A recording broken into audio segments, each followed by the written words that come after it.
still look soft. Not because you haven't trained hard enough, because your body has no edges. No edges, no shadow. No shadow, no shape. Just one smooth surface that signals nothing. Each muscle shows up on its own. That's what reads as muscular. Not more mass, more edges. And there's one muscle most guys have never directly trained that creates the deepest shadow lines on your entire torso. Serratus anterior. Those finger-like muscles along your rib cage. When they show up, your whole torso looks like it was assembled. I ignored this muscle for years, didn't even know it was trainable. Then I hit it for about 3 weeks, and the difference in the mirror was wild. My torso went from smooth to looking like it had architecture. This one's simple, but most people have never done it. One dumbbell, 15, 20 pounds is plenty. Lie on the floor, press it straight up like a normal press. But at the top, keep going. Push your shoulder blade off the floor, like you're trying to punch the ceiling through the weight. That extra 2 inches is where all the serratus work happens.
Sì, anche i figli,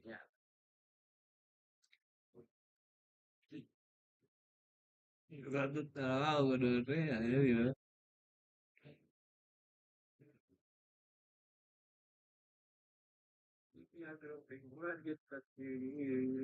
Caipirinha, uma caipirinha.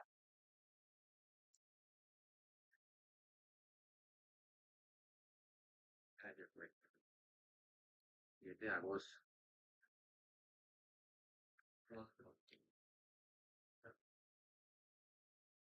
La dulce de un pechero, una blindada ahí.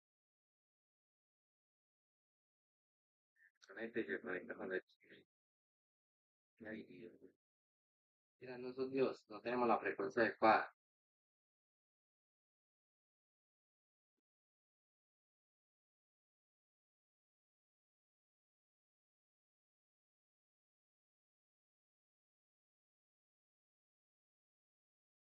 Es una diva. Con la fiesta es que ya está comprometida. Es una diva.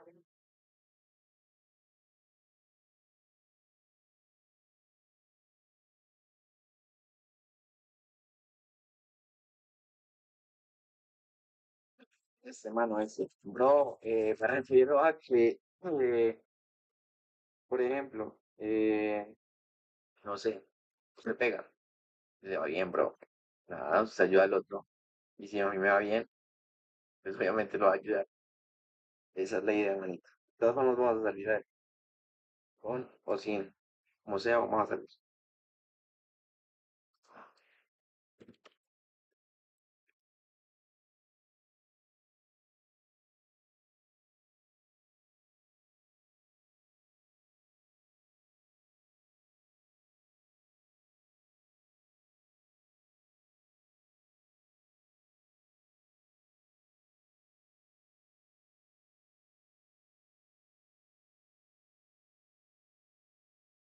Pedazo de favor en mi habitación, tengo que sacar. ¿Cómo lo haré? Ni idea.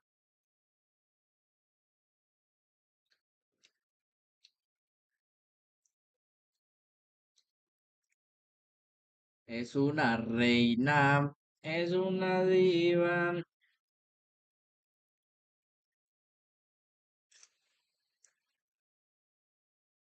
Amén.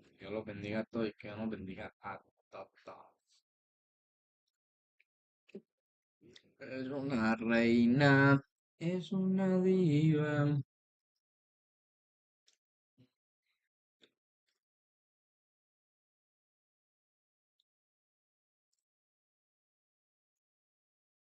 Buenas noches. Un poco triste esa buenas noches, ok. Soy como aterrado.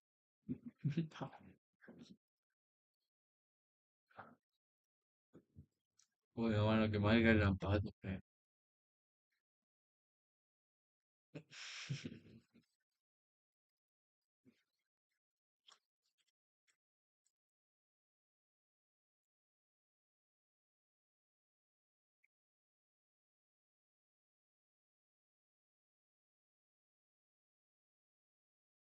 Soy como asustado, mano. No sé por qué. Sabiendo que yo soy un hijo de Dios. No me puedo asustar por nada.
Tengo que hacerse, acabo de pagar mi terreno y quiero empezar a construir. Bueno, pon mucha atención a este video porque ahí te va el paso a paso. Primero lo primero. En teoría, cuando compras un terreno, pues debe estar bien delimitado, ¿no? No nada más de que pues, más o menos esté aquí y allá y allá para acá. En teoría, deben de estar bien ubicadas las mojoneras que delimiten tu terreno, pero si no es así, el primer paso es pedirle a tu vendedor que te entregue las mojoneras bien ubicadas en el terreno y hacer un levantamiento georreferenciado para cotejar que las medidas y la superficie sean realmente lo que te vendieron. Nada que tú compraste 200 metros y sabes que eran 195, ¿qué onda? ¿Dónde están los otros 5? Bueno, pues para eso es este primer paso. Segundo, una vez que ya tengas certeza de que el terreno mide lo que te vendieron, pues lo que sigue es escriturar. Sí, señor, no hay como tener bien arregla toda tu papelería. Y por donde debes de iniciar es por aquí. Este trámite lo puedes gestionar directamente con una notaría y ellos se van a encargar de hacer todo el trámite, verificar que esté libre de gravamen, hacer los pagos de los impuestos, etcétera. Pero ojo, porque ahí te va. Una vez que haya iniciado el proceso de escrituración y hayas firmado la carta de libertad de gravamen, tú debes de solicitar una constancia notariada que valide que el proceso ya está en trámite. ¿Por qué? Bueno, porque este trámite de las escrituras generalmente tarda unos meses en liberarse y esta constancia te va a ayudar a avalar ante desarrollo urbano que el terreno ya está a tu nombre y que las escrituras, pues a lo mejor se van a tardar, pero ya están en proceso. ¿Para qué? Para ya después, teniendo tu papelería en regla y conociendo los limitantes del terreno, empezar a conocer las características del mismo. ¿A qué me refiero con esto? Bueno, tercer punto, hacer un estudio de mecánica de suelos. Sí, esto aunque sale un poquito cariñoso, pues yo te lo recomiendo, es de mucha utilidad para conocer con exactitud el tipo de cimentación y la profundidad de desplante que debe de tener tu casa. Oye, Arqui, que eso no es un edificio, solamente es una casa de 2 niveles, pues ni que fuéramos a construir un estacionamiento. Bueno, sí, si usted piensa así, pues no lo haga, pero si usted quiere estar un poco más exento de tener problemas con la estructura de su casa, casa, yo sí recomiendo hacerlo. Para después, ahora sí, levantar el teléfono y hablarle al arquitecto. ¿Para qué? Para que empiece a robar. No, no te creas. Bueno, uno que otro sí. No, ya en serio, sin vacilar. Con toda esta información previa, el arquitecto puede empezar a diseñar el proyecto arquitectónico de tu casa. Este proyecto va a constar de la distribución, logística y funcionamiento de los espacios y de las instalaciones. Con esta información, tú puedes ver cómo va a quedar tu casa por medio de renders y cómo se distribuye por medio de planos. Y una vez entendiendo y comprendiendo cómo va a quedar tu casa, procedemos a invitar a los ingenieros a que se pongan a jalar. Sí, porque ellos son los que van a dictaminar el armado estructural de la cimentación, de los castillos, de las alas, de las columnas, de las vigas y de las losas. Todo eso con base en los resultados que previamente obtuvimos del estudio de mecánica de suelos. ¿Ves cómo todo es una cadenita que todo se va uniendo eslabón por eslabón? Bueno, ahora sí, con toda esa información podemos realizar un plano oficial, el cual contenga la información del proyecto arquitectónico y el proyecto ejecutivo. Este plan oficial nos va a servir para tramitar nuestra licencia de construcción, que es el último paso. Y para obtener esta licencia, primero el plano debe estar firmado por un DRO, que es un director responsable de obra, que generalmente es el ingeniero que realizó los cálculos, o en su defecto el arquitecto si tiene su constancia. ¿Qué tengo que hacer si acabo de pagar mi terreno y quiero empezar a construir? Bueno, pon mucha atención a este video porque ahí te va el paso a paso. Primero lo primero. En teoría, cuando compras un terreno, pues debe estar bien delimitado, ¿no? No nada más de que pues más o menos es de aquí a allá y de allá para acá. No, en teoría deben de estar bien ubicadas las mojoneras que delimiten tu terreno, pero si no es así, el primer paso es pedirle a tu vendedor que te entregue las mojoneras bien ubicadas en el terreno y hacer un levantamiento georreferenciado para dejar que las medidas y la superficie sean realmente lo que te vendieron. Nada que tú compraste 200 metros y sabes que eran 195. ¿Qué onda? ¿Dónde están los otros 5? Bueno, pues para eso es este primer paso en el terreno y hacer un levantamiento georreferenciado para cotejar que las medidas y la superficie sean realmente lo que te vendieron. Nada que tú compraste de 200 metros y sabes que eran 195. ¿Qué onda? ¿Dónde están los otros 5? Bueno, pues para eso es este primer paso. Segundo, una vez que ya tengas certeza de que el terreno mide lo que te vendieron, pues lo que sigue es escriturar. Sí, señor, no hay como tener bien arregla toda tu papelería. Y por donde debes iniciar es por aquí. Este trámite lo puedes gestionar directamente con una notaría y ellos se van a encargar de hacer todo el trámite, verificar que esté libre de gravamen, hacer los pagos de los impuestos, etcétera. Pero ojo, porque ahí te va. Una vez que haya iniciado el proceso de escrituración y hayas firmado la carta de libertad de gravamen, tú debes de solicitar una constancia notariada que valide que el proceso ya está en trámite. ¿Por qué? Bueno, porque este trámite de las escrituras generalmente tarda unos meses en liberarse y esta constancia te va a ayudar a avalar ante desarrollo urbano que el terreno ya está a tu nombre y que las escrituras pues a lo mejor se van a tardar, pero ya están en proceso. ¿Para qué? Para ya después, teniendo tu papelería en regla y conociendo los limitantes del terreno, empezar a conocer las características del mismo. ¿A qué me refiero con esto? Bueno, tercer punto, hacer un estudio de mecánica de suelos. Sí, esto aunque sale un poquito cariñoso, pues yo te lo recomiendo, es de mucha utilidad para conocer con exactitud el tipo de cimentación y la profundidad de desplante que debe de tener tu casa. Oye, Arqui, que eso no es un edificio, solamente es una casa de 2 niveles, pues, ni que fuéramos a construir un estacionamiento. Bueno, sí, si usted piensa así, pues no lo haga, pero si usted quiere estar un poco más exento de tener problemas con la estructura de su casa, yo sí recomiendo hacerlo. Hará después, ahora sí, levantar el teléfono y hablarle al arquitecto. ¿Para qué? Para que empiece a robar.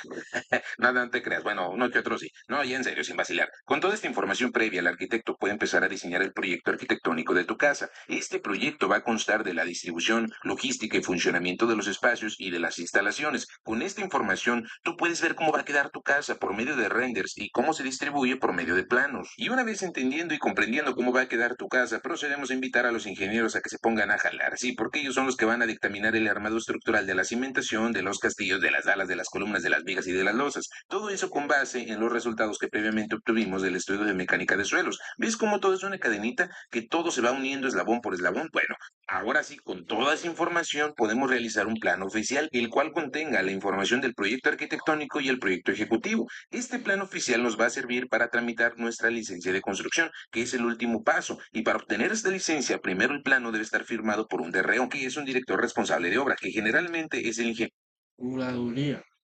ingeniero que realizó los cálculos, o en su defecto el arquitecto si tiene su constancia. ¿Qué tengo que hacerse? ¿Cuántas amigas debe tener este muchacho en ese Anastasio para tener que hacer lo que hizo, sabiendo que las direccionales estaban puestecitas? ¿Cuántas amigas debe tener este muchacho en ese Anastasio para tener que hacer lo que hizo, sabiendo que las direccionales estaban puestecitas? ¿Cuántas amigas?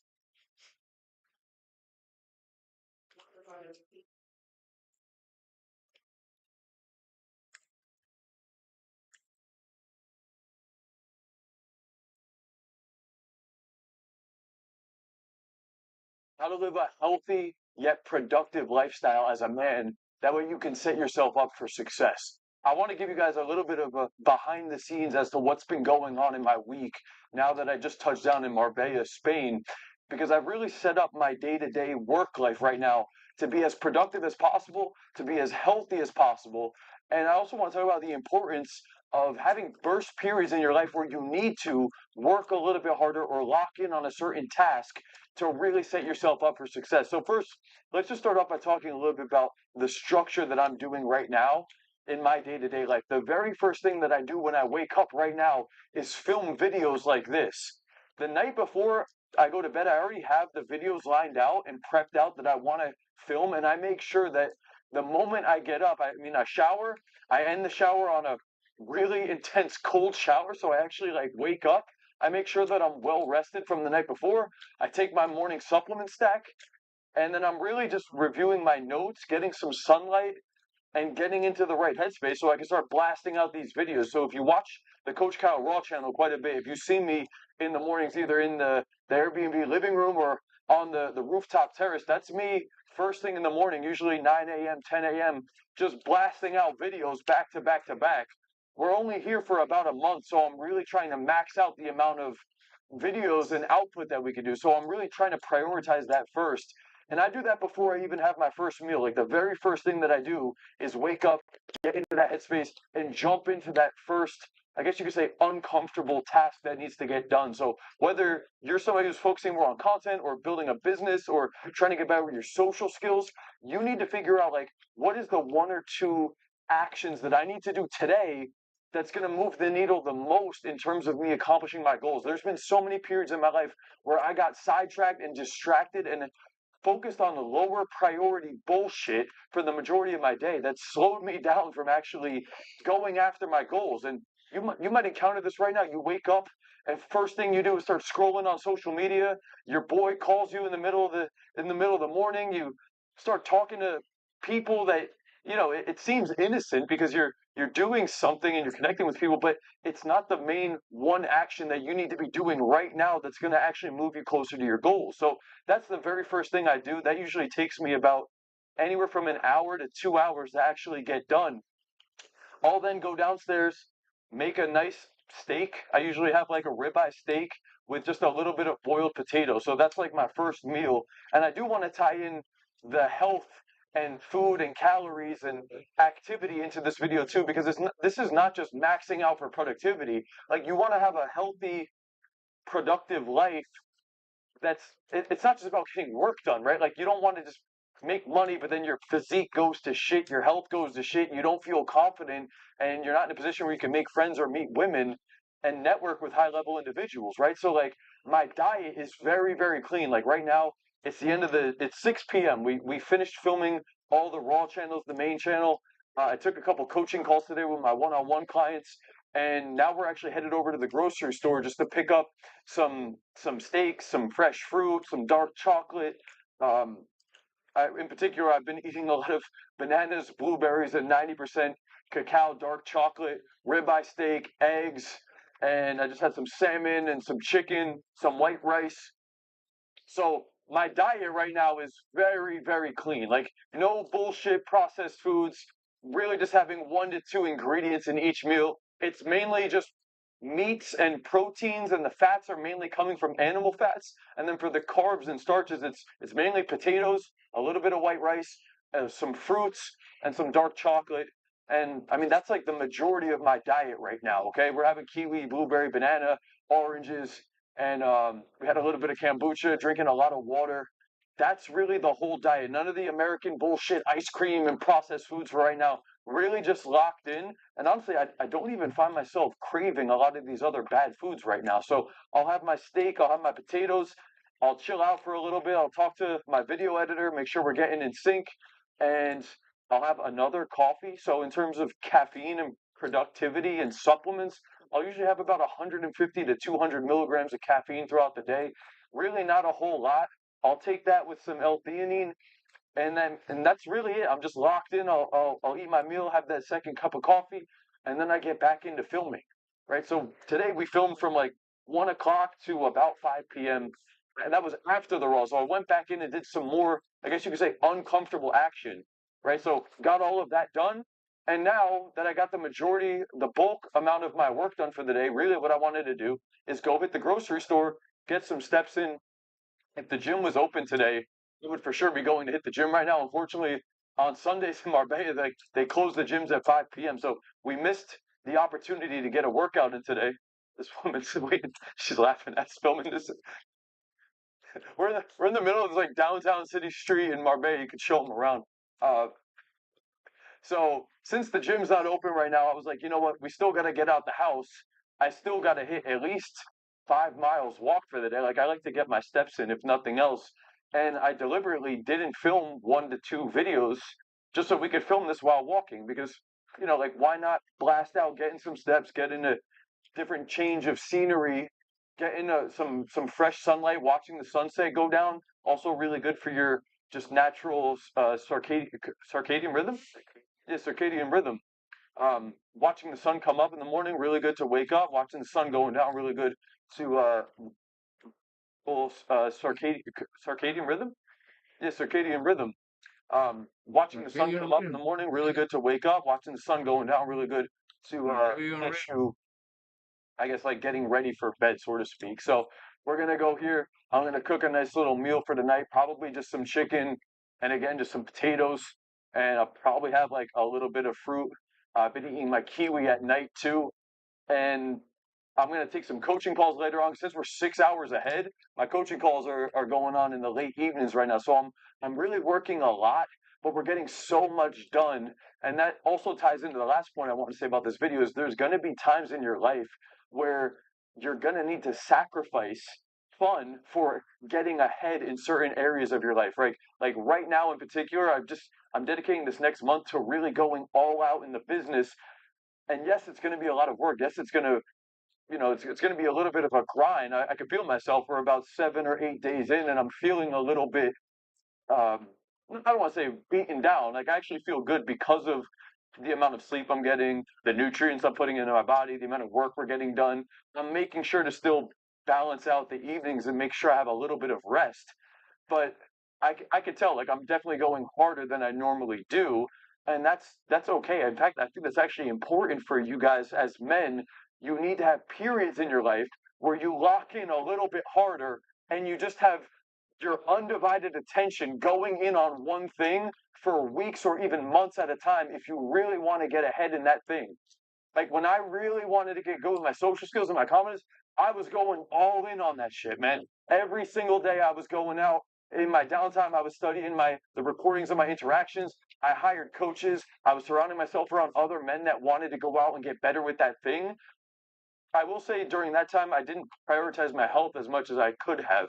It wasn't, I was younger at the time and I was still kind of fucking off in these other areas. Knowing what I know now, especially having more structure and coaching, I could have gotten really good really fast. But there's been periods of my life, if I look back, when I wanted to get really good at video games, or when I wanted to be a rapper, or when I wanted to get good at social skills, when I initially wanted to start my business, and even right now when I'm building a team and building up my coaches beneath me and really trying to get ahead in my content to set myself up for success for this year, that requires me to say no to a lot of things and remove a lot of distractions in my life. My girl's not here. I don't really talk to anybody throughout my day aside from a little bit of small talk at the gym, or if we're going out to film some sort of interaction.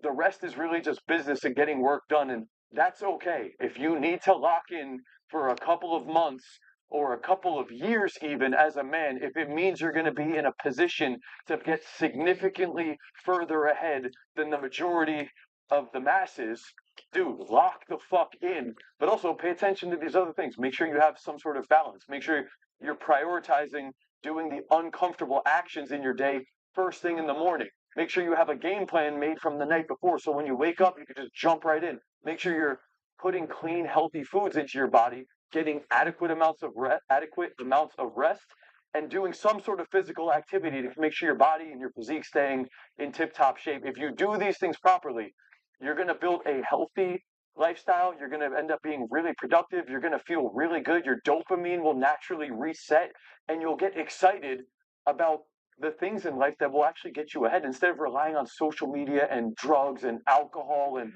all of this other stuff that's just distracting you from going after your real goals. So just wanted to give you guys a little bit of a sneak peek into what's been going on in my life over the last week and how I'm leveraging the concepts in this video to make sure I get ahead for 2026.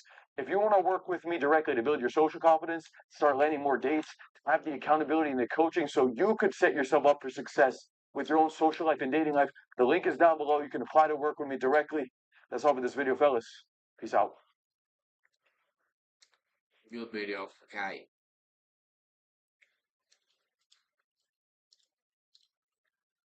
Okay, people. I have to say you goodbye. I'm going to take a rest. Goodbye, people. God bless you. I wish that you see good. I love you too much. God bless you, my guys.